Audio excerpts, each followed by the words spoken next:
Fair saja. Nobita. Dengan pembantu putri. Wah,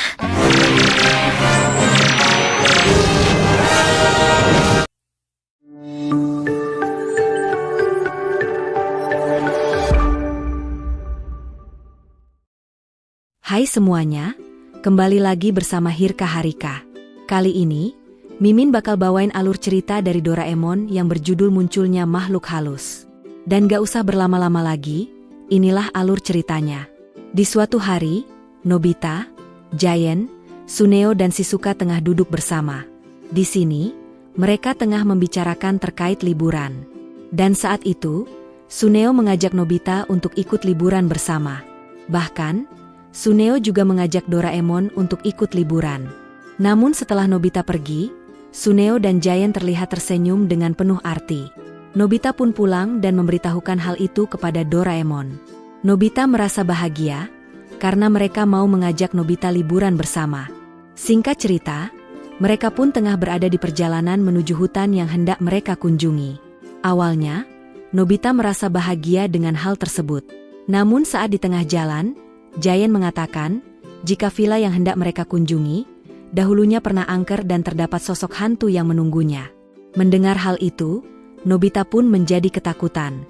Dan saat mereka sampai di lokasi, mereka harus menaiki banyak tangga untuk sampai di villa tersebut.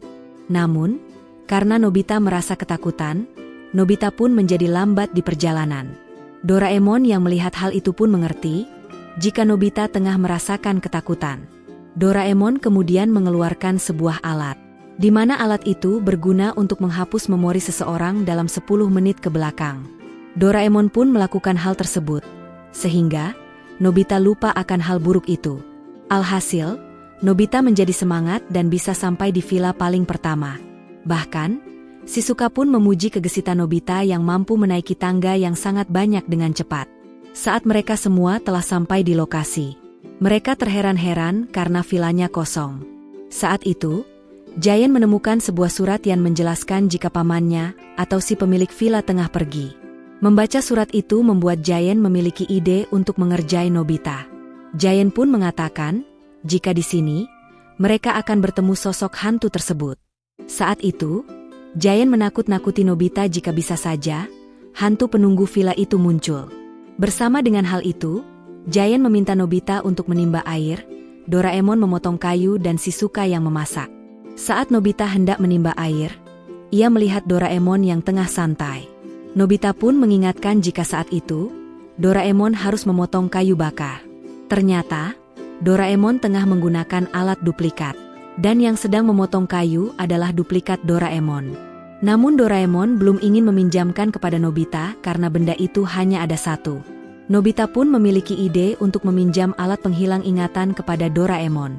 Setelah itu, Nobita menerapkannya kepada Doraemon dan meminjam alat tersebut. Alhasil, Doraemon sendiri yang memotong kayu, dan Nobita menggunakan alat itu untuk menimba air. Di sore harinya, Nobita pun mengatakan kepada Giant dan Suneo jika ia sudah selesai menimba air. Nobita pun diperbolehkan mandi terlebih dahulu karena sudah menimba air. Saat Nobita tengah mandi, Giant dan Suneo pun menjaili Nobita. Dan karena Nobita ketakutan, alhasil, air yang ada di bak pun tumpah mengenai Giant dan juga Suneo. Setelah itu, saat makan malam bersama, Nobita ingin pergi ke toilet. Lagi-lagi, Giant hendak menjaili Nobita. Nobita yang ketakutan pun lari dengan kencang, hingga Giant yang tengah bersembunyi di balik pintu pun langsung terjatuh terkena pintu tersebut. Di sini, Nobita pun mengatakan, jika ia melihat hantu dan sangat ketakutan. Alhasil, Nobita diejek oleh Giant dan Suneo, jika Nobita adalah penakut.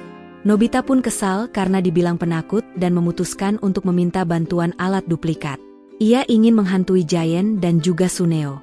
Namun Nobita juga ingin menunjukkan, jika ia mampu mengusir makhluk halus. Nobita pun mengajak Giant dan Suneo untuk berkumpul di suatu tempat. Saat itu, Nobita langsung memanggil hantu itu. Tak lama kemudian, hantu itu datang. Nobita dengan percaya diri memarahi hantu tersebut dan mengusirnya. Di sini, hantu itu pun pergi begitu saja dan terlihat ketakutan. Setelah itu, Nobita keluar villa dan bertemu dengan duplikat. Nobita pun berterima kasih karena sudah bisa diajak kerjasama. Namun ternyata, duplikat itu sama sekali belum keluar dan masih berada di tempat itu. Bisa disimpulkan, hantu yang tadi merupakan hantu sungguhan. Membuat Nobita merasa lemas tak berdaya, karena telah berani mengusir hantu sungguhan. Dan film berakhir. Terima kasih yang sudah menonton. Jangan lupa, bantu Mimin dengan klik like, subscribe dan nyalakan loncengnya, supaya tidak ketinggalan video lainnya. Di awal film, diperlihatkan dua orang wanita yang tengah menaiki delman. Di sini, mereka tengah pergi menuju ke suatu goa.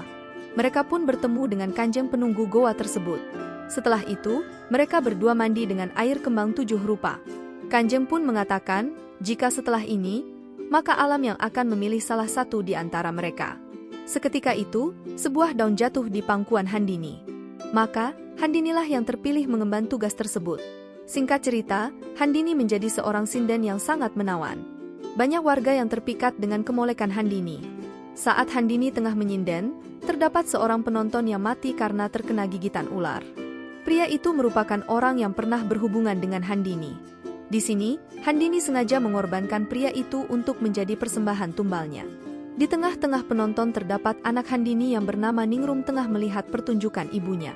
Ningrum merasa kesal melihat ibunya yang menjadi sinden dan memikat banyak pria.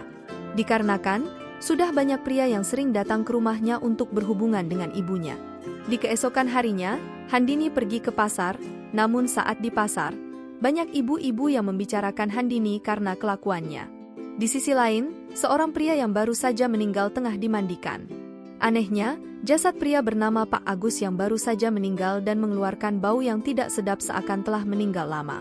Di sini, Ningrum yang tengah melayat pun merasa risih karena ia selalu mendapat ejekan dari ibu-ibu yang mengatakan jika ibunya Ningrum adalah seorang wanita murahan.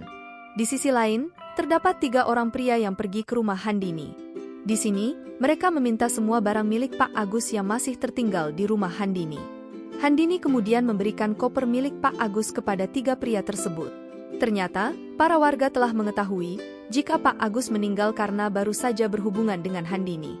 Setelah itu, Handini melakukan sebuah ritual khusus. Saat tengah melakukan ritual, Ningrum pun datang dan menegur ibunya.